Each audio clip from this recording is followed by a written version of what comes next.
Je suis à l'Hirondelle, dans le Rhône, qui est l'un des plus grands centres d'accueil pour animaux sauvages en France. Et regardez ce qui est derrière moi. Un chevreuil qui a été recueilli après un choc avec une voiture.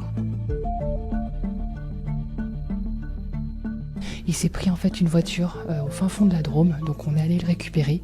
Et là actuellement il a une fracture du bassin, donc il va avoir un temps de convalescence qui est assez long. Le stress peut les tuer. C'est très important de pouvoir les accueillir dans de bonnes conditions, avec vraiment un environnement très calme, très apaisant, avec un écran, avec du son, de la nature, pour qu'ils puissent vraiment être dans de bonnes conditions pendant tout le temps de leur convalescence. Le problème du centre L'Hirondelle, c'est qu'il est désormais saturé, parce que 2022 a été une année exceptionnelle en termes de nombre d'animaux sauvages recueillis, et ça c'est à cause du dérèglement climatique.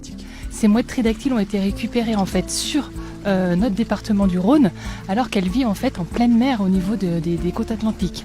Donc on a vraiment un gros problème. Il y a eu une grande tempête en fait au niveau de la Bretagne qui ont ramené en fait ces mouettes jusqu'ici.